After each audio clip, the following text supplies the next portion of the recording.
Srividya, let us start. Can you see me? Muralee sir, good morning, sir. Morning.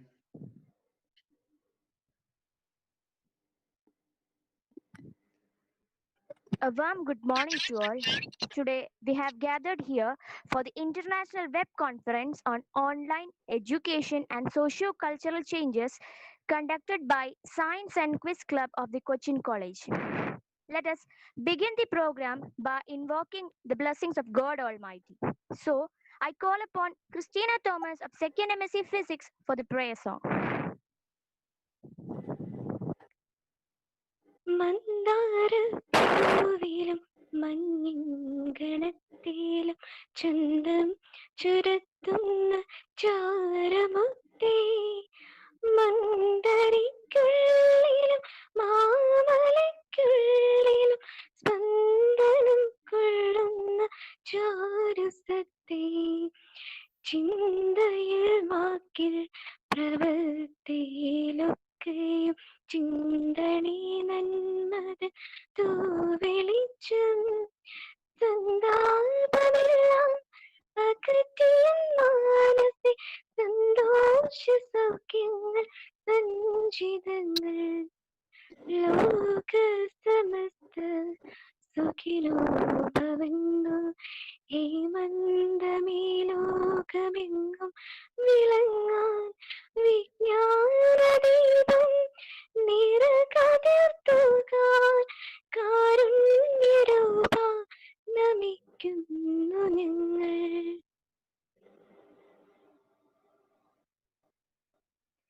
Thank you, Christina.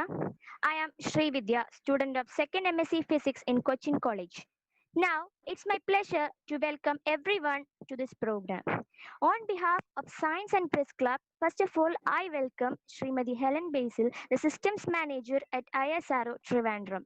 We are lucky to have her today, even during her busy schedule, to give us inaugural speech and to inaugurate this program. She has 36 years of research and development experience in rocketry at Vikram Sarabhai Space Center. She has published many papers in journals and conferences at national and international level.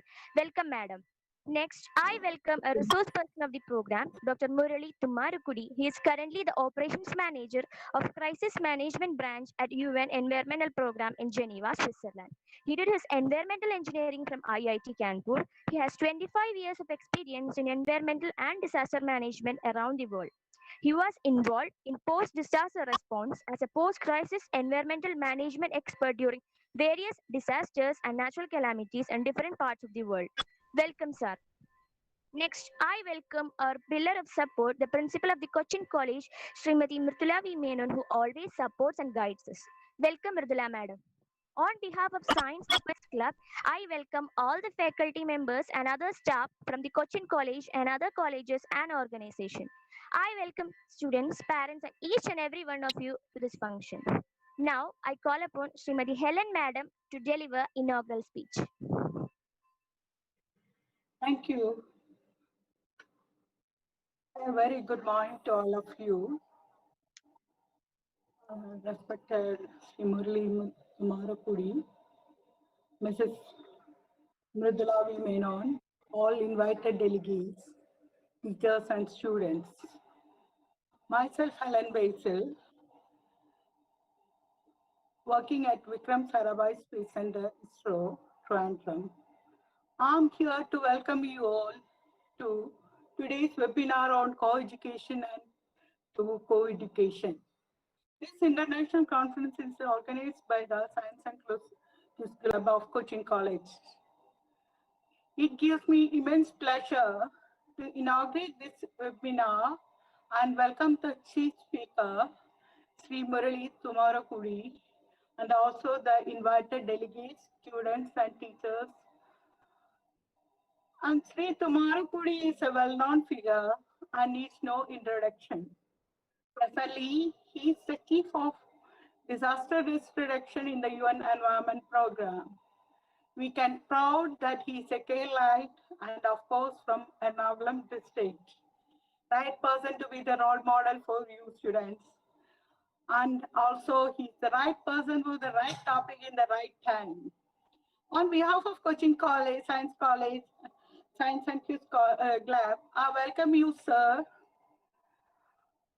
Now coming to today's topic, co-education to co-education is very appropriate for the present period we are all undergoing. Right choice, I may say. Also, the rhyming two words in the title speaks the volume of connectivity and information flow between the two topics. I really appreciate the person who coined this title. So let us highly pass through what's co-education and co-education. According to Greek philosopher Plato, co-education creates a natural comradeship or friendship among the opposite sex. He defined co-education as the learning together of male and female sex in the same institution without any discrimination or in imparting education. So what we get by co-education? Boys' boorishness is tamed by the civilizing influence of girls, and cattiness of the girls at the same time are tamed by the more relaxed approach of boys. I remember way back in 70s when we were in school, there used to be a peculiar strike on some days in front of St. Albert's College and Tevra College, Sacred Hearts College, Tevra. The slogan was Akuin, Mixer Akuin. And we were just school students, used to enjoy that. Now, most of the institutions have adopted co-education. Of course, Coaching College, right from its inception, was a mixed college, I understand. And co-education, of course, gives mutual respect, can overcome the fear of the opposite gender, gives healthy competition, improves the self-esteem of the persons, and is the best. So now we'll come to what is co-education. World has changed in the blink of an eye due to COVID, and is still in its grip. A lot has been discussed and is being discussed on the impact of COVID-19 in the economy, social classes, and the environment. Let's see how this pandemic is affecting the different education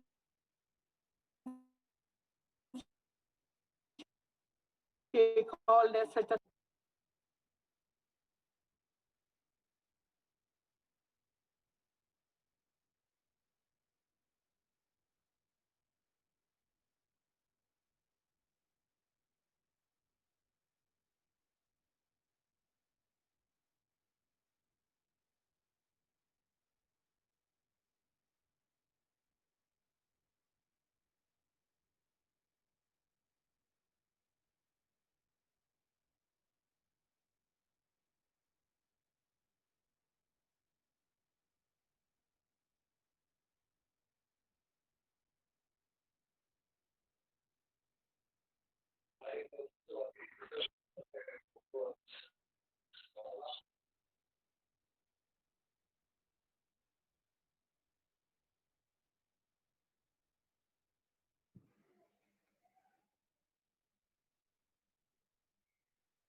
Helen, ma'am. Hello.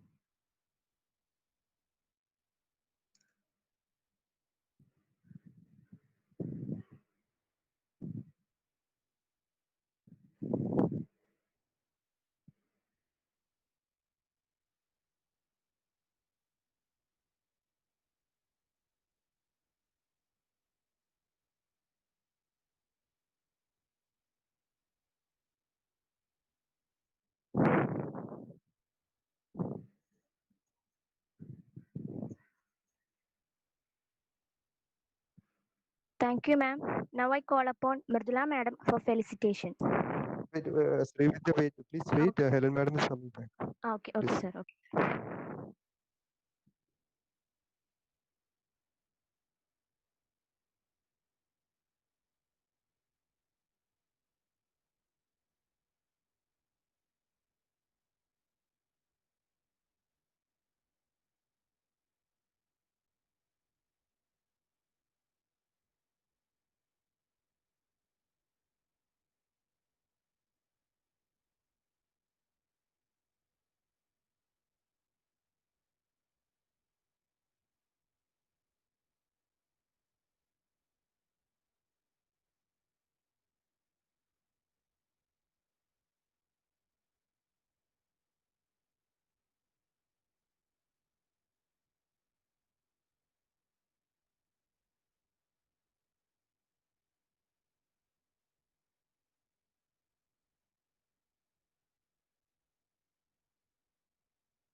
Hello?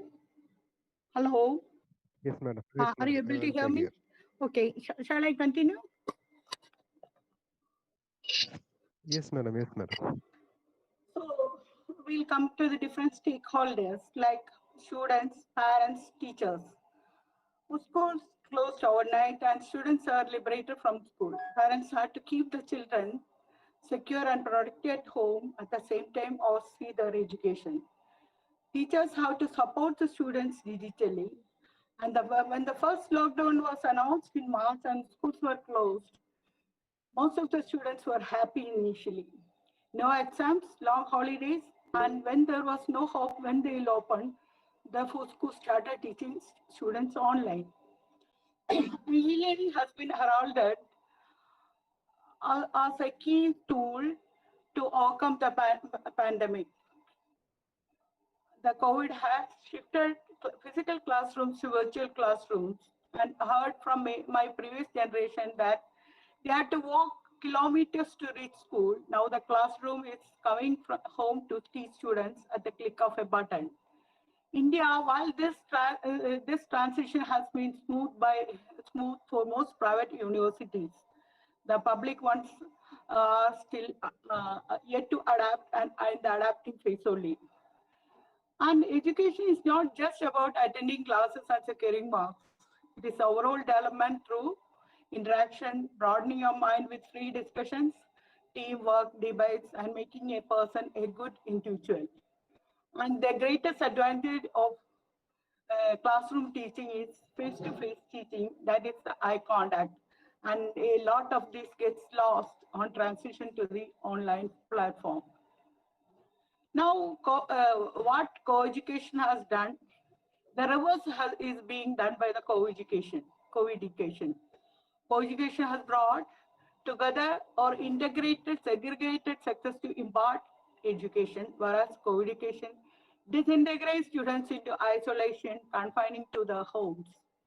One common observation is that COVID has created a divide or isolation among students. And how do we cope up? ISRO has implemented tele-education in the beginning of 21st century, and we ISRO scientists, as part of our outreach programs on space technology, we used to go to schools, especially rural schools, and used to tell children about the achievements in space. And one of the important thing we use to convey to them, we are in space era, and you don't bother, you are in a village and you don't have the infrastructure for good education. We are bringing you virtual classrooms to teach you, and you will be at par with the city dwellers. And it was implemented initially as a supplementary tool for education, but now it has become a primary tool in the COVID time. And when it comes to parents, the ability to tide over the lockdown depends on their class and employment. The lower strata of the society are facing a very hard situation, that most of them lost their jobs and trying to reach home. Their topmost priority was food to feed the families, hence education is taking a back seat. Most of these parents don't have smartphones or internet connectivity to utilize WhatsApp or YouTube, etc. This causes depression, also dropouts in the lower strata, and also has turned out to be responsible for some of the suicide cases recently. And work from home, some parents could take it, but they don't have spare time or share gadgets with their children for educational purpose. While a few are home tutored by their educated parents, the lowest rate uneducated parents are not able to do so, and the children spend their time watching TV and other things. While some students are being allowed to follow a rigorous study timetable, others are scrambling for basic food, shelter, and safety. In this digital shift, now come to the teachers. Teachers also face the additional pressure of converting old teaching materials to digital formats, making worksheets, taking classes on platforms like Zoom and Google Classroom, taking WhatsApp messages, and reporting all this information to both parents and principals. Teachers are also, and teachers who are accustomed to traditional classroom, how to take this digital platform, bull, I can say, by its homes, and how to target equality in education, along with measures of health and food security, is the problem of co-education. If the lockdown were due to continue for some more time, how would higher education be affected? And what are some of the deeper issues that require introspection? And what does this mean for the students going forward? That is for going higher. So I understand that UN has already made a plan, policy, education during COVID-19 and beyond. And I hope now Mr. Thummarukudy is with us to give us insight into various aspects of this. I'm not taking too much time of yours. So here I give all best wishes for the success of the webinar, and also thanks to Science and Q team, especially Professor Vijesh, for giving me an opportunity to inaugurate this event. Thank you. Once again, wishing you all the best.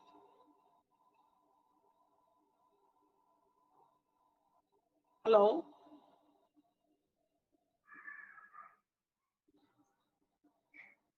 Thank you, ma'am. You made us to think about the shift from classrooms to online platforms and how this topic become relevant during this time of COVID virus. Thank you, madam. Now, I call upon Mridula madam for felicitation. Thank you. Our guests of the day, Srimati Helen Basil, Sri Muralee Thummarukudy, and participants, good morning. I'm very happy to be here. Concept of education has changed overnight. Digital learning has emerged as an absolutely necessary resource for education. There was integration of technology in education. It's only that there has been a significant surge since COVID-19. On the one hand, I see our campus, our institution, bereft of the students, classrooms, corridors, playgrounds, all silent. With a sudden and complete transition online, we do miss the charm of the traditional classroom. On the other hand, everyone has to be safe. E-learning is part of the new normal, and it's incumbent upon all of us to explore its full potential. We have two eminent resource persons with us today. Dear ma'am and sir, it's a great honor to have you in our midst. I'm sure we are going to have a great learning experience today. Our institution has always been proud of our Science and Quiz Club. May I please on record my appreciation for the Science and Quiz Club for this very relevant initiative. My best wishes for this program. Thank you. Thank you, Mridula madam. It's time to listen to the words of Dr. Muralee Thummarukudy, which all of us are eagerly waiting for. Before we begin, I request all of you to post your queries and doubts in the chat box. After this, we are having a discussion session, and please ensure that you unmute your mic. Okay. Welcome, sir.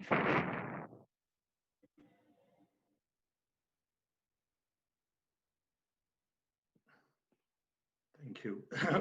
Good morning, my friends in Kochi. And Malayalam English I didn't actually check before. So if you can confirm, would you like me to speak in English or Malayalam? I can start. Well, sir, we like you to speak in English because we love English a lot. Very good. Thank you. I want to start by thanking, you actually asked people to unmute the mic, but probably you wanted people to mute their mic. I want to start by thanking Vijesh for inviting me to this Cochin College. Though I have never been to Cochin College, it's actually a place which is very close to me.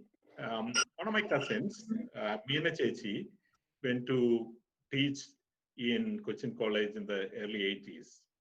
I think she is retired now, but some of the teachers may remember her. So from that day, I used to know about the Cochin College, and it's a pleasure for me to join this session. We are speaking at a very unusual time. in the time of Corona, which is the biggest crisis the world has ever seen, not only in our generation, but also in any other generation I can imagine. Of course, there was Second World War and the First World War the last century. There was Spanish flu, there was plague before. So there have been global catastrophic incidents. There have been incidents which killed a lot more people than Corona has done so far, and Corona possibly would. But in terms of how far and how fast it reached, as Dr. Helen Basil mentioned, in a blink of an eye, the world changed. And this has never happened before in human history. It also shows how interconnected we have become. That a disease which originated in China only in December 2019, by March 2020, it was in all of the 200 countries and territories. So when Second World War happened, of course there are a number of countries in war, but not the entire world was at war at one time. Not in First World War, not in Spanish flu, not in plague. That's why I said this is much bigger than what the world has ever seen. The impact also has been catastrophic. Dr. Helen Basil, when she mentioned, and she has, opened up a number of topics and has made my work much easier. How much education has been impacted? According to UNESCO, the education of 1.7 billion students have been affected, 1.7 billion, right across. Schools have restarted in Europe. Of course, there are challenges, but they have restarted. Colleges and universities have restarted, with some courses being online, some courses done in the classroom. So life is coming back to normalcy in Europe, but not in India, not in many other parts of the world. It is in this crisis period, colleges in Kerala and schools had to very suddenly adapt to the world of online learning. I will not mention much about co-education. Dr. Helen Basil have mentioned that, why it is important. I would therefore focus more on education during COVID times. But I want you to remember that online education did not start with COVID. It was there before. There was correspondence course as early as 1876, I think. The first correspondence course started by mail. When computers came, it of course came on through computers. The idea of open education resource in the United States, Ivy League universities, where they put all their learning materials online so that people anywhere could take those topics, was already there at the start of this century. The first massive open online course, or MOOC, started in 2008 when two professors at Stanford decided to put their computer training online. They used to teach about 50 to 100 students every semester. And it was offered only one semester per year. And they have been teaching that for quite some time. And they decided that while people are studying in Stanford, why don't we make it open to people from other places using the power of technology? And they expected that maybe a couple of hundred people would join from other parts of the world. But to their great surprise, 142,000 students joined that course from around the world, from Mongolia, from Kenya, from India, from Japan, from China, everywhere. 142,000 students joined one course. At that point of time, they were completely shocked. But also, they understood the thirst for knowledge, the untapped market for knowledge around the world. So they left their job and then created something called Udacity. And since then, there have been a number of other online educational platforms. There's a course on artificial intelligence on Coursera, offered by Andrew Ng. I registered my niece, who just completed her 10th standard, for that course. And there are 500,000 students studying that course, 500,000 students studying that course. You can imagine. The other day, I took myself a course on the science of well-being. That's from the Yale University, offered at Coursera. 2.5 million students trying to learn. You can imagine these numbers are completely astronomical. The number of students which one online platform, Coursera, have had in the last 8 years of its existence is more than Harvard, Oxford, Stanford, Cambridge all put together in 800 years of their history. That's the power of online education. And that did not start with Corona. That started much before. In 2014, we organized in Kerala, along with the Kerala State Higher Education Council, who organized a session on transnational education, how the education is getting global, how our teachers and students should take advantage of it. All university vice chancellors were present from Kerala. It was opened by the Chief Minister. Shashi Tharoor was the Minister for Human Resources, Minister of State for Human Resources at that time. He was at the session. And of course, I think there are 120 college principals were there.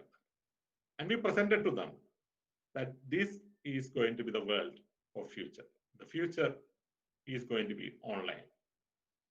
The time when students will sit in the class and listen from individual professors and learn is really over. Of course, people did not believe.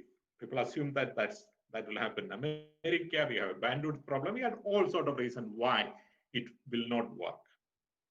We mentioned that every student in every semester should be asked to learn at least one topic by online.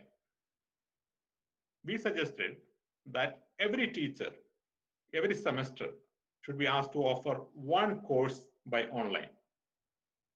All these were documented in what we call a Trivandrum Declaration. You can still see it at the Kerala State Higher Education Council website. A number of professors from around the world came and told this is where the world is going. But unfortunately, our academic community did not take note of this. They assumed that life will continue exactly as it is. There will be teachers, there will be colleges, there will be classrooms. That world is over. COVID would end at some point. Which way it will end, we can't say. But either we learn to live with it or it will pass over us or a vaccine will come. So there are many possibilities. But it will end and life will become some sort of a new normal. Will we all go back to the classroom as before, as many of you expect? That is unlikely to happen. Of course, the immediate reaction will be for people to go back. And it is important that people do go back to classrooms. As Professor Helen Basil said, there's a lot more to education than learning the topic. It was just about learning the topic. You could learn online almost anything. You may think that you can only study mathematics or social science. No, you can learn neurosurgery online. You can study, people are being taught to fly a plane sitting in a simulator. So dissecting a frog is much simpler than that. You can study that online using simulators, and I can explain how it is being done.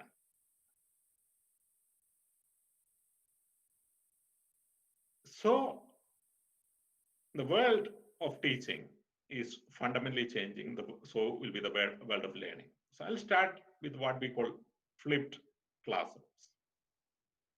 A normal classroom is what you were used to, where there was a teacher, a classroom, and your classmates. And you all went to the same classroom at a fixed time. The teacher came and she was teaching biology, science, mathematics, whatever. And you all learned from her. And this is the classroom. And this is a model which is there in modern academics ever since it started in, I think, in Bologna. The first university started in Bologna, almost 1,000 years ago. And that model has remained even now. Now what you are going through is an online education where you are sitting in your houses, isolated from your classmates, and you are learning something from a teacher. And that teacher could be your university teacher, or could be Andrew Yang from United States, or could be Lauren from Yale University, or someone from Cambridge, or I'm sitting in Geneva and speaking to you. So this is online education. But what is coming your way is flipped classroom, which mixes the two. A flipped classroom is one where students will come together, but not to learn something from a teacher. Whatever they have to learn academically, they would learn Industrial Revolution. So the teacher will tell you that tomorrow we are going to have a session on Industrial Revolution. And you should come prepared for it. And he or she might give you some links to that. And you, depending upon your interest, would start to read about that topic or watch YouTube videos or TED Talks or online course in one of the online platforms about Industrial Revolution. What is Industrial Revolution? What prompted Industrial Revolution? What technological changes happened? What sociological changes happened? How countries were formed or deformed by Industrial Revolution? How colonization increased due to Industrial Revolution? So you could go in any of this angle. It's not about what the set menu the teacher would have told you about steam engine. You could go in any direction. And then you come to the classroom, the physical space, where you have a teacher. But the role of the teacher is changing. The role of the teacher is not to teach. And the teacher is no longer a person who holds superior wisdom. The teacher is not prepared, done homework to teach you Industrial Revolution. You have done that. The teacher is there to facilitate discussion on Industrial Revolution. So you will start to talk about Industrial Revolution in the class. And each of you will start to speak based upon whatever angle you are interested in. some people may be interested in the sociology of industrial revolution. Some may be interested in the technology of industrial revolution. Some may be interested in the politics of industrial revolution. And you learn from each other. The teacher will just facilitate that knowledge. And this way, you will have all the socialization also, which is part of university life. So the universities and colleges will still continue to exist, but it will not exist the way you think it will, such as the way you are used to. So you will clearly have classroom in the coming years. But it will not end there. You may also see is what we call a shared learning space. The idea that you will go to one college for getting an admission and studying there to get a degree, that is going to be over. Instead, what you will have is that you have this shared learning space. The Cochin College will be a shared learning space. Maharajas will be another shared learning space. Rajagiri Engineering College will be another shared learning space. And there'll be a lot more. And depending upon the topic you want to discuss, you may go to a different college. For language, you may go to Maharajas College or history. For law, you may go to Nuals, because the tutor is available there. And the people who are in that region, the geographical region, would all come there on fixed time. So students will go to multiple campuses. And the degree itself would also change. The new educational policy already give you the possibility of a national credit bank in which you, as a student, would have an account, just like you have a bank account. And you can accumulate credit done in your college, in your neighboring college, in an occasional college, internationally. That's all accumulated. And then you formulate that into a certificate or a diploma or a degree. That framework is already coming. So that's about shared learning space. But the education revolution will not stop there.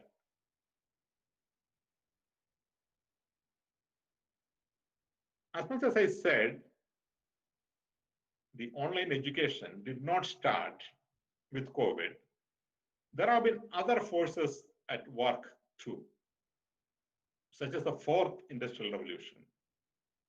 I don't know how many of you are following the fourth industrial revolution.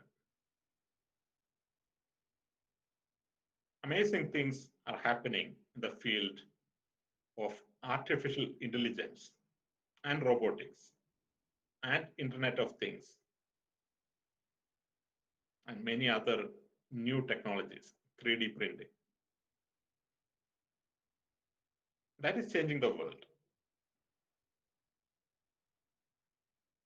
According to the Oxford Martin School study of 2013, 46% of the jobs, of the type of jobs which exist now will not exist by 2030.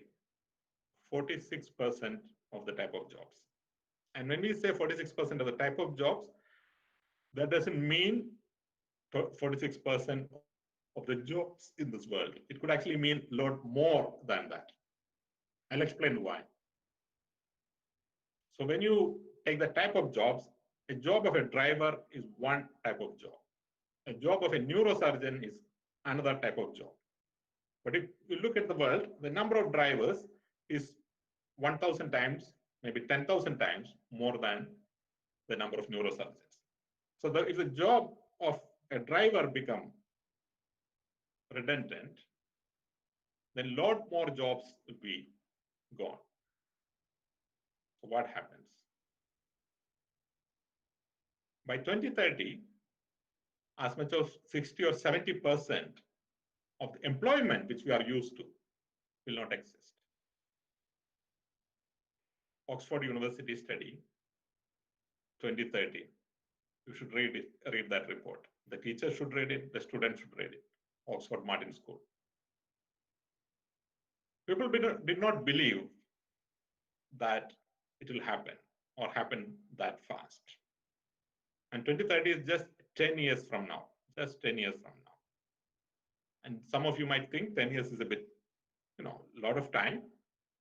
And if you believe that, you just have to look back to 2010 and remember how close it was. It was almost like yesterday. You can remember what you did. You can remember your birthday. You can remember the key events in 2010. So that fast, 2030 is going to come to you. And by then, jobs are going to be extinct. I mentioned the job of a driver. Around the world, right now, cars are driving itself. The technology-wise, you really don't need a driver anymore. Cars can drive itself. I mentioned the job of a neurosurgeon. Around the world, robots are now doing surgery. One of the experts of artificial intelligence have said that training radiographers is a waste of time in 2018, 2 years back, he said, because will do the job of a radiographer much better than human could ever do. And that's artificial intelligence now. In 20 years' time, in 10 years' time, they would do much, much, much better. So it's not just low-end jobs like that of a driver or a waiter in the shop, but even very high-end jobs, such as a neurosurgeon, such as a story writer, would be taken over by artificial intelligence. And what it does to the university is that you learn a degree or a master's or even a PhD and try to go to the employment market. And the employment market outruns you. That your skills are no longer needed by the employment market. So what do? You have to go back to the university and learn things new. So the shared learning space of tomorrow will have people of all ages. So Cochin College, if the average student age now is just 22 or 21 even, 10 years from now, you will be looking at an average age of 30 or 40. Because people who have become redundant would be getting back to the university to acquire more skills, to keep themselves current and usable in the employment market. That's the type of change which is coming. And these are all good changes. These are not bad changes which is happening. You will have a classroom which is a lot more dynamic. You will have a classroom where the teacher is not the dominant force, but the students are. You will have the flexibility to go and have a different classroom every day, a different set of classmates every day. You'll have a flexibility to learn from the best teachers wherever they come from. And it'll make a better education. But that's tomorrow. I will conclude by talking about today. You are there today. You are there now. And no doubt you are stressed. You really have no idea what has hit you and how you are going to get out of this. What will happen to your education? What will happen to your degree? What will happen to your graduation? What will happen to the employment situation afterwards? You're also stressed for a number of other reasons. You're stressed because you're staying at home, you have no connection to your friends, you're stressed because you're at home, you have stress at home. You are stressed because you had a relationship with a boy or a girl, you're no longer able to engage or continue that relationship. So young people could be stressed for a number of reasons. The first thing for you to do and remember is to acknowledge and be mindful that you are in an unusual situation. Do not think you are living in a normal situation or even a transient situation, that it will end tomorrow or day after. Consider that you are in a historic time. Consider that you are going through a time like Second World War, where it will be long, it will be hard, and you will have to put best of your resources. You have to pull everything which you have to come out of this strong. That's number one. It's called mindfulness. Second thing you have to remember is that you will come out of this stronger. You have to tell yourself, I am going to come out of this stronger. But at that point of time, I will have to explain to my employer, to my children tomorrow, to my grandchildren 50 years from now, what did I do when the world was going through this crisis? I learned online. I was sitting, playing with WhatsApp. Is that what you want to tell your grandchildren? Or do you want to tell that the world was engulfed by this crisis? I continued with my education, but I also did whatever you did. And I can explain what you can do. But you have to remember now that in these historic times, you will and you should have a story to tell your future employer and your future grandchildren, because you are going through that type of historic time. And to do that, you have to remain healthy, physically healthy. It's not easy. You sit at home, you socialize at home, you eat a lot more than what you should. You exercise much less than what you normally would. You spend a lot more time with computers.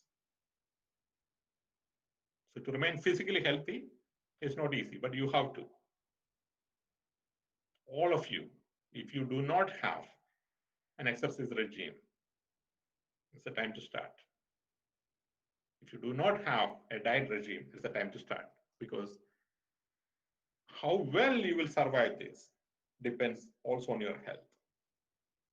You should also think of your mental health. The National Health Service in the UK and a number of other health services around the world have said a tsunami of mental health issues is coming our way, because people are stressed, children are stressed, parents are stressed, teachers are stressed, and everyone is passing on the stress to everyone else. So you have to remain mentally agile, mentally alert. And if you do need help, talk to your friends, talk to your teachers, talk to your family. And if needed, talk to professionals. And there's nothing wrong about it. Remaining physically and mentally healthy to deal with the challenges is absolutely essential. Do not accept future as a given. How Kerala as a state would come out of this is not a predetermined situation. It will also depend upon what you act, how young people would engage in this. You would have read about the COVID brigade. You would have read about the state government's volunteer portal. Go and register in that portal. Be active and be engaged, so that tomorrow you can tell your employer that when COVID came my way, in addition to continuing with my online education, I was involved. And even if it is about being a counselor to somebody, but do something, play your part in getting the society out of this crisis, because it is our crisis, not a government crisis, not the crisis for the doctors, it's not the crisis for the policemen, it's crisis for the society, and we all have to have a role to play, and we should be able to tell this story tomorrow. It's also time to learn something new other than what you're learning in the classroom. Learn a new language. Which language you want to learn? You want to improve your Hindi, for example. You want to maybe practice your Bengali, because that's going to be the most valuable language in Kerala after Malayalam. You may wish to learn a foreign language. Chinese, for example. There's a lot you can do. You learn something online in Coursera, if you're not doing already. All of you should make it a point that I would always be, from now onwards, I will always be enrolled at least in one online class. Always, rest of my life. There's nothing like my studies are over. Since start of COVID, I have completed myself 3 courses: a diploma in life coaching, a course on resilience, currently doing a course on well-being, the science of well-being. So learning is lifelong. If you do not have one, make your LinkedIn profile. My colleague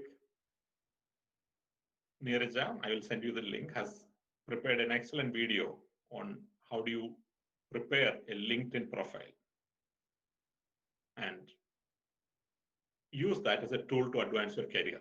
LinkedIn is also an online university. Learn from there. So as you come out of the college, be prepared to face the future. Just give you 3 more tips and I'll stop. Number 1, as the new world of 4th industrial revolution will have shorter employment durations, and like it is best that you reach the employment market the fastest. So do not wait to get your master's or PhD before you get to the employment market. If you can, get to the employment market. Start to learn, acquire the skill, acquire the transferable skills, acquire the networks. And then, if needed, you go for higher and higher studies. And this is not for the current master's students. Those who are in the current master's program, please continue with your master's program. But always have an eye on the employment market. Number 2, those who are women, girls in this audience, please go and read this book called Lean In. It is written by Sheryl Sandberg, Chief Operating Officer of Facebook. It talks about women and leadership.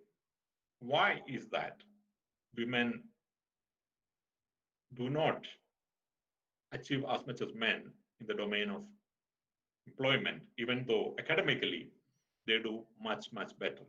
You can take the example of Kerala.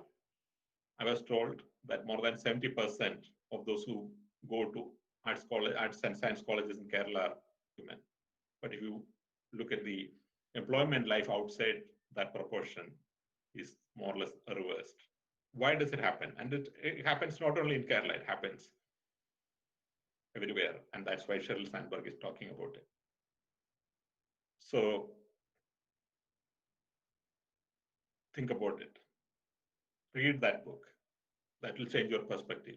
I'll give you confidence. I would conclude by just saying one thing, and I was thinking whether I should say this or not. But I said, I think it'll be wrong for me not to say it. When yours is a science and quiz club, and you start with a prayer to God Almighty, and those who are at least studying science, think how do you balance these things? Of course, it's socially, we all do it. But when you think of organizing a science club, think how God come into that equation. Thank you.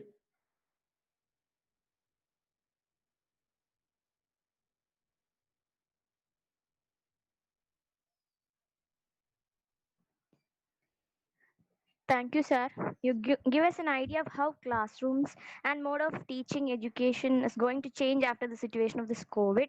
And you made us think about different subjects and courses which we could study online. It was great listening to you. Thank you, sir. Now, we have a discussion session. Before that, I request all of you to fill in the feedback link that will be provided in the chat box. Sir, there is a question in the chat box. Shall I read it for you?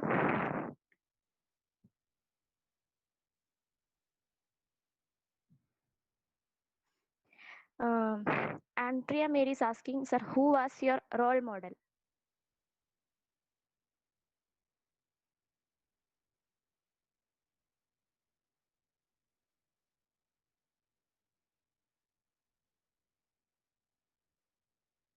Sir, we can't listen. Unmute. Yes, thank you. I'm sorry. I grew up in a village in Kerala, very close to where you are now, in Perumbavoor. And when you grow up in a farming family, your ambitions are very limited, and you do not calibrate somebody as a role model or above. We studied about Napoleon in class 3, I think, or class 4. Dr. Helen Basil may remember that because we probably are contemporaries. And then you study about Vivekananda. Then you study about, I think we studied about Moshkunda Vishwesvaraya and so on. You study about great people. And many people assume that they become good role models. My own personal experience is that that type of role modeling actually doesn't work because you place them so high above you that you almost think that they have some sort of a special power that you cannot reach. And they must be some way intellectually superior, super something like that. So what you have as a role model is someone very close to you, like your brother, because whatever your brother do, you can do. So my brother did engineering, so I knew I can do engineering. He went to IIT, I knew I can go to IIT, and so on. As you grow, you see somebody else and say, if he or she could do it, I can do it. And that's how you calibrate. So it's not one role model whom you choose when you are very young, and then you aim to reach that person.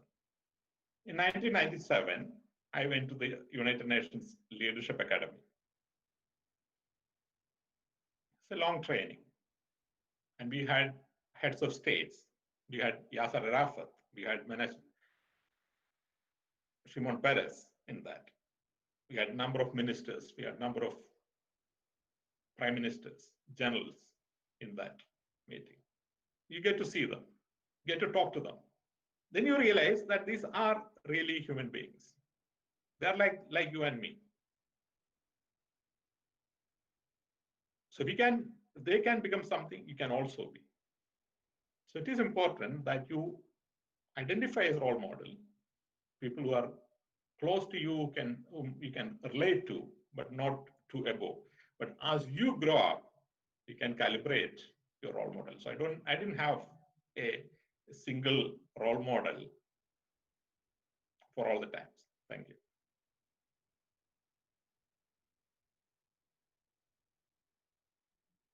Thank you, sir. There's another question. That's what is your suggestion for mental health during these times? First of all, thank you. First of all, assume that we are in unusual time. Not assume, understand you are in unusual times. And having stress is completely common, normal. If you do not have stress at this point of time, you certainly have a problem. So having stress is common. Number 3, a mental stress is exactly same as a physical stress. You have a big sprain on your hand or elbow. You talk to your mom straight away or your dad straight away. The mom might apply balm or something. Dad might ask you to do some exercise. If needed, if the pain is not going away, you will go to meet a doctor. And the doctor will give you medicine and you will be fine. And that should exactly be the case of mental health as well. That if you are not managing well, talk to your parents. And if not, then take the help of a counselor. But there are also things we can do, such as reading, such as watching movies, such as talking to your friends, whatever makes you happy. But don't pretend that these are normal times. Don't pretend you are a superman or superwoman. We are all human beings. We will all be stressed. And this is the most historic time you will ever go through in your life. So whatever feelings you get, that's normal. Work on it. Thank you. Thank you, sir. Next question. Coming to studies, which mode, online or face-to-face studying is better?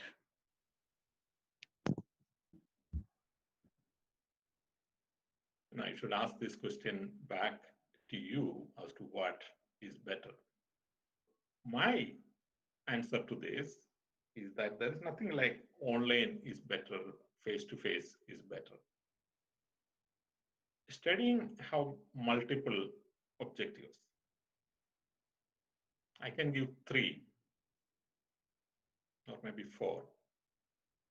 Number 1 is to learn a subject. So you are going to the college to learn botany, for example. You can study that in a classroom. You can study it online. There are a number of research out now which shows that there is no difference in terms of knowledge transfer between a classroom and online. Dr. Helen Basil mentioned a number of issues about the digital divide and the fact that if you have educated parents, they are able to support you better. Those issues apart. All else remaining equal, there is no evidence that classroom teaching is any better than online learning. In fact, in classroom, you have a given teacher, you have no choice. The online, you can have the best teacher from Harvard, Stanford, Cambridge, wherever. In classroom, you have a limitation of 20, 50 students. Online, you can have 500,000 students. So learning the topic, there's no doubt that online and classroom are the same. Online is even better. The second objective is socialization of the young. How do young people grow, have friends, have a relationship? Clearly, this can only be done in a classroom, or you have to create new systems where young people interact with one another. I mentioned about shared learning space. There could be others. So you clearly need some sort of a shared space where this happens. Number 3 is about networks. In future, your career will be entirely dependent on your networks. When people come to me for career advice, and they'll ask me questions like, does biotechnology have a good future? Or civil engineering has a good future? Or data science, is that the topic of the future? And I tell them that what you study is really not that important. What is important is where you study. So if the choice is between studying history in St. Stephen's in Delhi and data science in some engineering college in Kerala, go to St. Stephen's, study history or English or economics. Because the network you receive in St. Stephen's will be a lot more richer, diverse, better than rich, not in the financial sense, but in the intellectual sense, than in a random engineering college in Kerala. So here, having a network is important. And currently, the best way is to go to college, but that will change. The fourth one is about leadership skills. College is also where young people get to exercise their leadership skills, understand their leadership skills. Currently, there's no space in your online learning for people to exercise those leadership skills. But this all will change. So there is no final answer. Right now, our online learning is online learning 101. Times will change. People will create newer and newer methods of forming networks, of socializing the young, of exercising leadership. Eventually, whether you like it or not, a hybrid is the way to go. Thank you. Thank you, sir. The next question is, could you please elaborate the last point that's regarding prayer and science, God and science? No, I did not want to elaborate on this topic. I just want you to reflect on this topic. All of you, because many of you may have your own strong feeling of faith. So I don't want to be saying anything, but I just want you to understand that when someone like me come to a science club meeting and it starts with a prayer to God, for me that doesn't sound very logical. But it may sound to many of you. It may not. You may be just doing it by force of habit, that every meeting starts with a prayer. So let's also start with a prayer.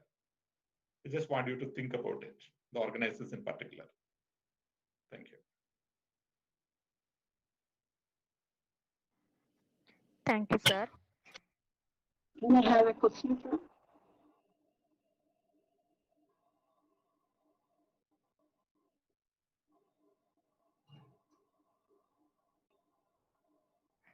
Sir, another question there was, can you say about the upcoming years of studies?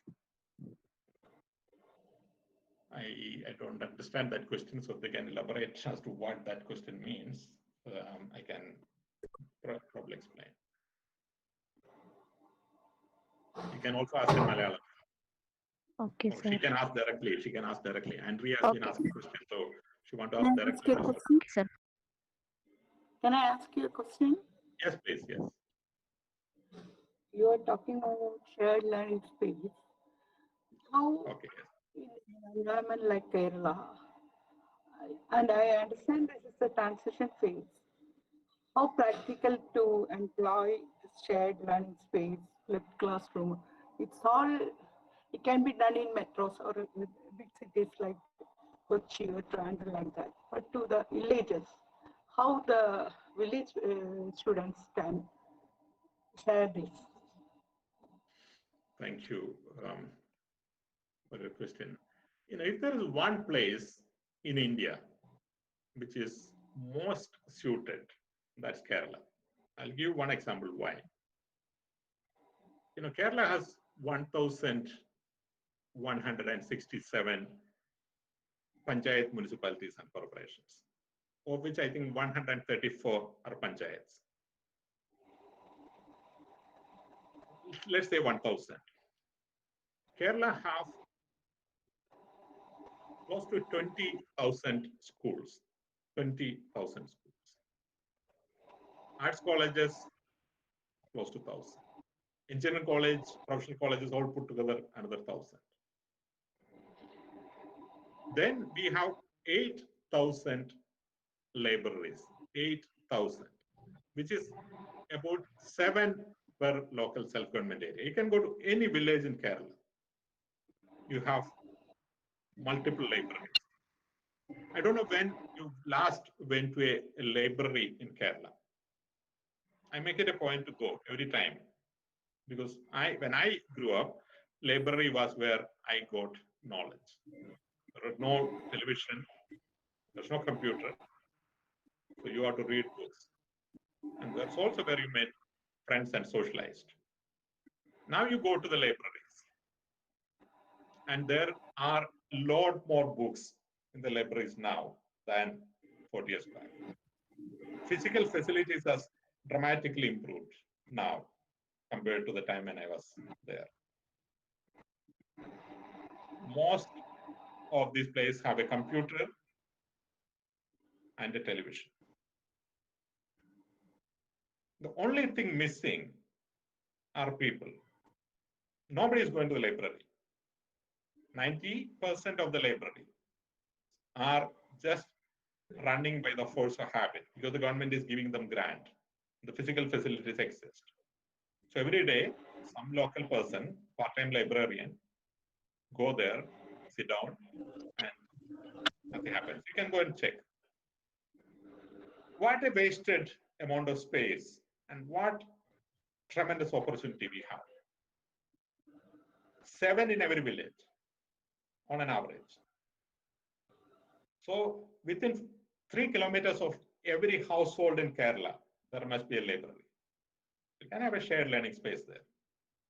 You don't need a Maharaja's college for someone to learn because it's not needed anymore. This is what I'm saying. You can study from the best teachers in Harvard or Stanford.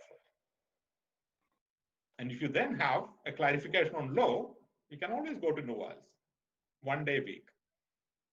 Kerala, best network as well. But in terms of socialization, in terms of shared learning space, in terms of learning instrument, in terms of data support, Kerala has no challenge at all. Thank you. We had some experience with respect to ISRO's outreach programs. Yes. We had an intention to spread this space technology information to the young generation. So initially, we had a 1 week space week celebration. So during that time, we used to send a CD to the schools. This CD contains about achievements in the space and what space technology is, all those things. When the CD was sent to the schools, some schools showed the children this CD, but others didn't show. Finally, what we did is, one of our engineer, we will go and give a presentation. Then the students are becoming very excited and all. And this is practice every year. But if you are sending to them, it depends on the particular teacher to show or not to show. This same case will apply here, shared learning space. First of all, you should have a small team who is interested, and there should be a mentor to carry out all these things even in a village. So how practical, my question is, how practical this shared learning space in villages? Or the government is taking some steps? Yes, thank you. You know, in 2014, I started talking about online education in 2012 after I learned about the first massive open online course. And I did a course myself just to see how it works. And in 2014, we did, along with the Kerala State Higher Education Council, this international meet on transnational education. If you have time, all the teachers at least should read the proceedings of that meet. And we said that online education is the way it's going to happen, and you should start to prepare. And nobody took note. And everyone had all sort of excuses. Oh, no, it will not work here. Oh, no, there is no data. Oh, no, there is no computer. Oh, no, like you can imagine, classroom teaching is the best and so on and so forth. So in 2020 March, when COVID came and the online education became an imperative, not an option, people struggled, students struggled, teachers struggled, and they're still struggling. But millions of people and hundreds of thousands of teachers switched like that. in 2 weeks. So changes can happen a lot faster than what we think it will. If you were to think it will not happen, etc., it will not happen. But if a situation comes when there is no other choice, people would change because they have no other option. But if people would continue, both teachers and students, the way it was, they will always try to continue the way it was. If tomorrow the colleges were to open, both of them would be very happy to just go back the way they were. So that's what they're most comfortable with. But that's not how the world is going to work. You take the work from home revolution, which has swept the world. Companies did not believe that what could be done. People would be cheating, and what if they go and sleep, and what if all sort of questions. Now, around the world, hundreds of millions of people are working from online. A company called Twitter have decided that their employees are never going to come back to office. It's over. Facebook has decided next 5 years, their employees can choose whichever part of the world they want to work. Tata Consulting Service, its employee 5 lakhs employees say only 50% of their staff will return to work. The point I'm making is that when we look at a challenge, we could be intimidated by all these factors. And we could also be conditioned by experience. But what we are now going through is a crisis of such a magnitude that our society will change so fundamentally. And if you do not change, you become almost irrelevant in terms of your existence. How will you react to that situation will determine your future. And human beings have this tremendous capacity to adapt. And that's what we are seeing. In most remote villages, people are learning online. Even teachers who never used WhatsApp is teaching through WhatsApp. So changes will come. And there's no other option also. Thank you. So my name is Andrea. Yes, Andrea. I'm a student. Can you give us few tips to reach and fulfill our dreams? The upcoming generations are going to face many more difficult conditions, and we are going through a difficult time now. So can you give us few tips to reach our ambition? Thank you, Andrea. I thought I have been giving you few tips already, but since you have been asking many questions, let me challenge you with some ideas. In my lecture, I thought was full of tips as to what you should do, what you should learn, and what you should prepare, and so on and so forth. But I'm going to challenge you further. The world which is coming our way, the world of fourth industrial revolution, is not the world which we are used to. As I said, 46% of the jobs will become irrelevant. It will not exist. And the whole idea that you will have a career is not going to happen. Anybody who is joining any job in 2020 will not, number one, be able to continue to work in that organization till they retire. That will not happen. Even if you join the government, there will be no lifetime jobs. There will be no lifetime profession. You join as a teacher, you end up as a cook. You join as a cook, you end up as a teacher.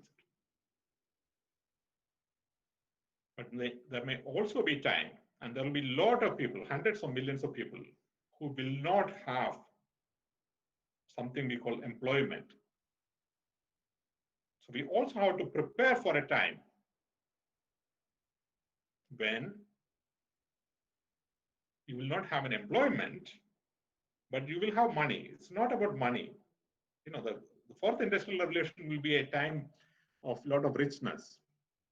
Things will be done, probably by robotics, probably by artificial intelligence. You will have a lot more goods and services available to you.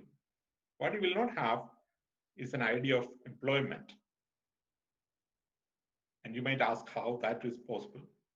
And this is what the world is now thinking. How do we keep people engaged while not employed? If half of the jobs in the world disappear now, and a billion people do not have employment, they can still be paid. Every month they can be paid almost the same amount they have been getting. How will the world change? And how should you prepare for that? How would you prepare for a time when you do not have employment, but you still have to be remaining engaged?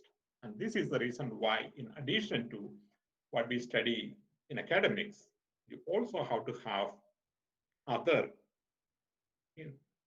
interest and hobbies: traveling, music, craft, caring for the old, volunteering.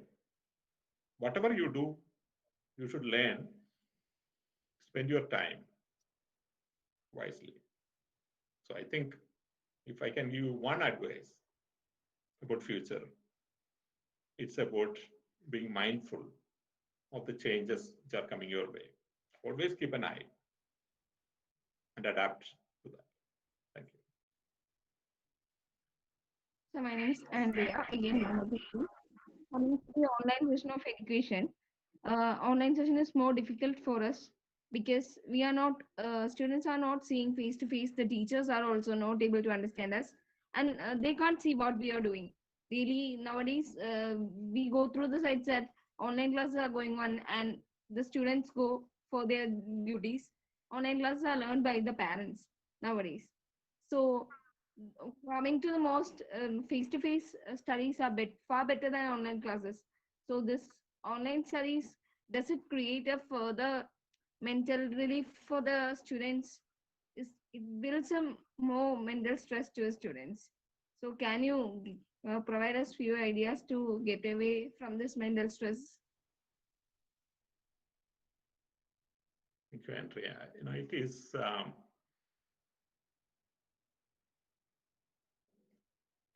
the fact that you feel that classroom studies are better than online is probably shared by a lot of people. I may feel that's the same way if I was in your time. I'm just saying, having the benefit of seeing the world broadly, that you will not have a choice. You will probably have a choice, but the people who are coming after you will not have a choice of opting this or that. The world is going to be hybrid. The classrooms are going to be flipped. And you have to learn new ways of studying. About your father or mother studying instead of you, etc. That's for the world, it's irrelevant. For the world, the individual, whether this particular individual studied or not, is irrelevant. What they are looking at is the outcome. When you are being evaluated by a company for employment, they will not factor in that there is a period of online learning, and therefore, the question should be asked to their parents. Now, that's not how the world is going to work. The world is going to check your knowledge. So the individual ownership is absolutely critical. And when you are 18 years old, you are entitled to vote in India and elect the people who will rule the country. So, I give like zero allowance for children to behave responsibly. If they behave responsibly, they'll bear the consequence. So there is no effort from me to tell that, no, that's not the right thing. No, if that's what you want to do, that's what you do. It's not important that everyone go to university and study things. People can do other things. There are 3 million people in Kerala, 3 million employment in Kerala, where people who are going to college in Kerala don't want to take up. So maybe that's what should do. There are jobs, other than what you study from getting in the classroom. So to me, like that's a non-issue. Mental health, I had already given a list of ideas, to be mindful to learn, to enjoy things, to have hobbies, to talk to your parents, and take help when needed. But being mindful is the most important point. Thank you.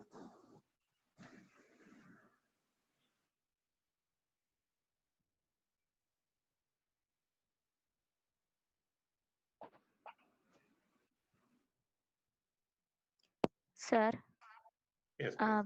one more question is that Joseph Amal is asking for students, small students, they are not motivated at that age. So, is school education necessary for them at that age? Yes, as I mentioned, a classroom education is necessary for everybody because there is this function of socialization of the young. And the younger the children are, the more important it is for them. Our young children, very young children, are extremely stressed at this point of time, that they don't understand what's happening. As I said, if you are 18 years old, you are adult enough to understand and be mindful. But when you are 4 years, 5 years, 7 years, you cannot explain to them as to what is going on. Why can't they go to the college? Can't they go to school? If you have children of different ability, you cannot explain to them. So they are extremely stressed. And in the Western world, their classes are starting first, actually. In India, I think the suggestion is opposite. In the Western world, children up to 11, they were brought back to school fastest. And I think they should be brought back to school fastest in Kerala as well, because it's important that they get to meet their teachers and their peers, because the type of mental stress which they go through, they cannot articulate, and what impact it will have on a generation of our kids, we cannot predict at this point. Thank you. So I'm Anthony. I would like to know nowadays education as well as more skills are needed for us. So apart from education, what are the other skills as a student we need to reach our ambition and do a job that you are familiar with and reach as you are in a position, and we should also reach a position like you. So what are the other skills we need more than the education skill? Thank you. And yeah, it's very good that you asked this question. Actually, it was one of the points which I wanted to speak about, but I skipped. So there are three set of skills you have to acquire in life as you move forward. Number one is the academic topics which you study, which is in a scale of importance, that's at the bottom. You do need them, but that's not the most important thing. How much of economics you know, how much of engineering you know is not that important. Most important in future is your networking skills, your cultural sensitivity. If you believe that your language, your culture, your country is in any way superior to that of others, then you are not really fit enough for the world. If you in any way think, there are many people in Kerala who would speak about, Kerala migrants, migrants do this and we do that, etc. If you have any such feeling, even deep in your mind, you're not conditioned for 21st century. So networking skills first, cultural skills second. You ought to be prepared for a global workforce where people do have cultural differences, but there's no inferiority, there's no superiority. Number three, languages. You have to look at the world in a strategic way. Where is going to be the future? And aim to have those languages. In the 1970s, for example, if it was Arabic, that we had learned Arabic, the amount of employment opportunity we had was absolutely terrific. But that's not the case anymore. So the future probably Chinese, probably French, probably German. So there are that type of language skills you must have. You must have the ability to travel. So which means you bring all this together, language, culture, network. Because if you are not mobile, then your career cannot grow very far. Finally, you have one set of skills, which is life skills. You should be able to cook yourself. You should be able to look after yourself. You should be able to, if possible, at least in the next 10 years, drive. You should be able to have good understanding of safety and security. When you travel, how do you look after yourself? And men and women have different risk when you travel. So you should have those type of awareness. Once you have these three sets of complementary skills, you can build a great career. Thank you. Thank you, sir, for answering. Nowadays, Yeah. the time is the most important thing that we doesn't have to manage things. So how can we manage time to uh, study all those online classes and reading books?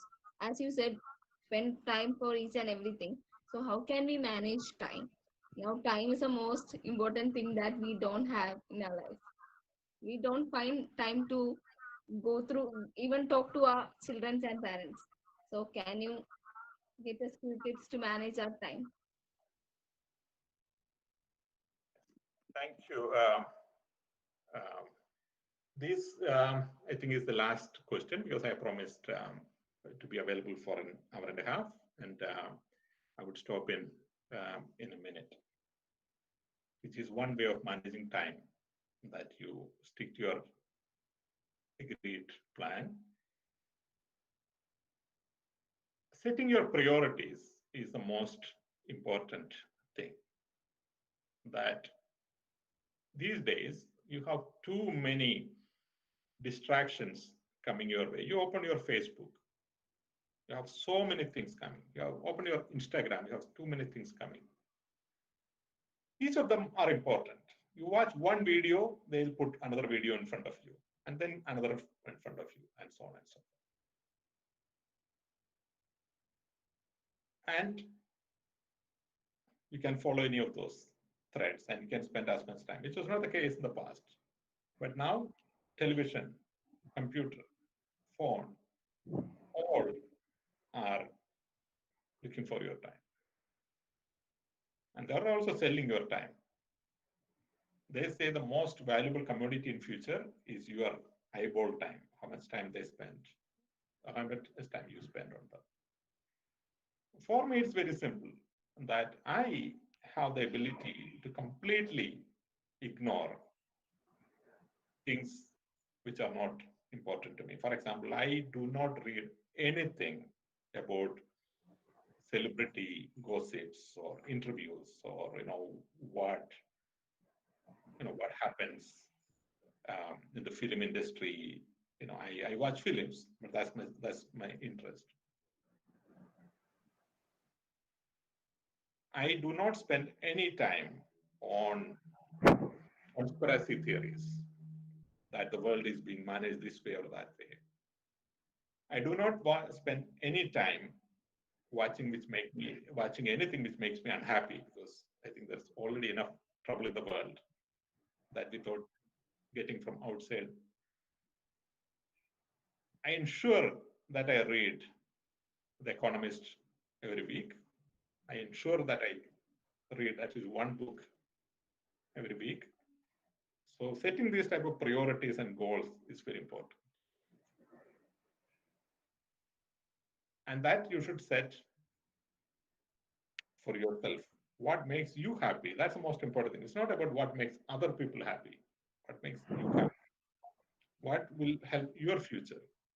If cinema is your field, if it helps, then please do. If you are in a art of writing or doing celebrity interviews, of course you should watch all the celebrity gossip, not otherwise. So giving priority is the thing. And there's nothing like a shortage of time, really. The time is, we are human beings are really blessed with the fact that all human beings are given the same amount of time. It's not the same about money. It's not the same about contacts. It's not the same about networks. Different people are born with different entitlement. But in terms of time, American president, Indian prime minister, you, me, we all have the same time every day, newly allocated to you. It's really about setting priorities. I would stop at this point, and I want to thank all of you for joining. Thank you, sir. Thank you for answering these questions. Thank you, sir. Now I call upon Joseph Amal to give the feedback from student side.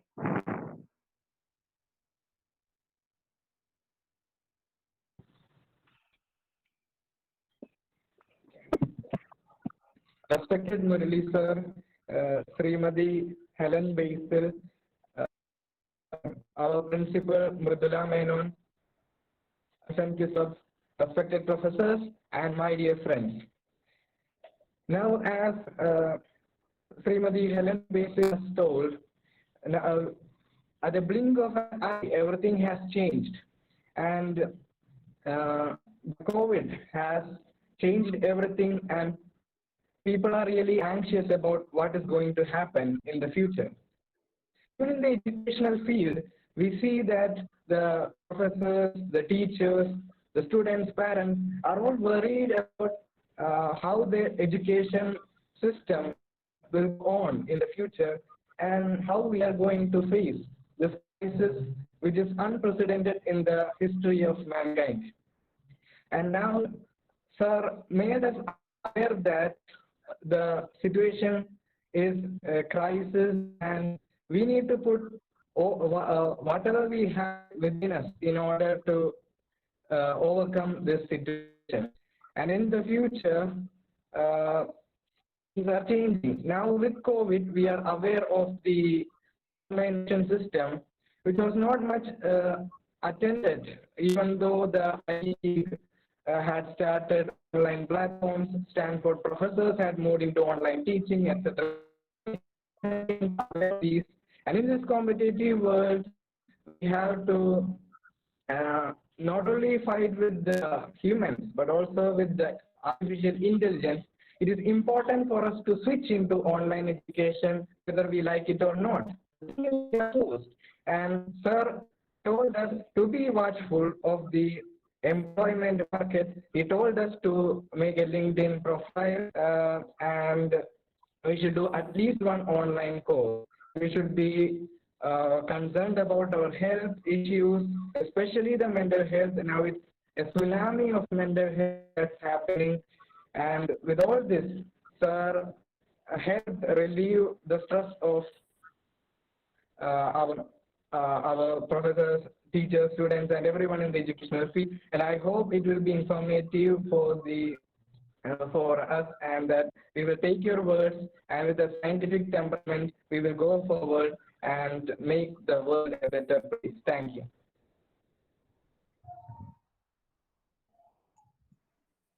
Thank you, sir, Amal. for the great session.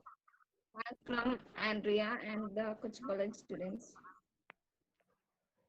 Thank you, Amal. And now I call upon Vijay sir to deliver the vote of thanks. Thank you, Srividya. Good afternoon to you all. It is with immense happiness I'm standing here to propose the vote of thanks. We all know how education system faced a sudden shift and how it affects the socio-cultural development of children and is far beyond our imagination. In this COVID time, so we Science and Quiz Club plan to organize program for students, faculty, parents, and others to address some of the socio-cultural changes that may occur due to this COVID, and also to inform students about the fair use of network resources. We are extremely happy to have a resource person like Dr. Muralee Thummarukudy sir, who is an internationally accepted personality in the field of disaster management. We thought you are the apt person to communicate with the society in this regard, and you proved it very well. Thank you, sir, for your advice about changing the job nature, mental and physical health. And I hope all of you gathered here accepted sir's advice of doing at least one course at a time. And the tips he imparted here, like reach the employment market faster and advice to girl students and everything. And also, I am proud to say that, as Sir told, online education was here before COVID also. It was in our Cochin College also from 2013. We started shared classrooms through cluster of colleges and all. We all are using ICT based education for teaching learning process. So that is one reason we easily adapted to this online education system when the entire world changes shift to this one. So, on behalf of the Science and Quiz Club of the Cochin College and the entire participants who gathered here, I for accepting our invitation and being the resource person for this program. Thank you very much, Murali sir. Thank you. I'm also grateful to Helen Madam for accepting my invitation to inaugurate this program on a very short notice, in spite of her busy schedule. On seeing my message, she called me back and asked about the program and agreed to inaugurate the program. Thank you very much for the constant support given by Helen Madam. For years, from around, I think from 2013, uh, she was with us for many programs. Thank you so much, Helen Madam. I sincerely express my thanks to Principal Mridula Menon Madam for being with us for all the functioning of the Science and Quiz Club. It's a very great support for all of us. I'm thankful to the management of the Cochin College for allowing us to organize such a function. And thanks to the students, my dear students, Srividya and Christina, for helping me for organizing this program. Thank you, Paulbert sir, for technical support.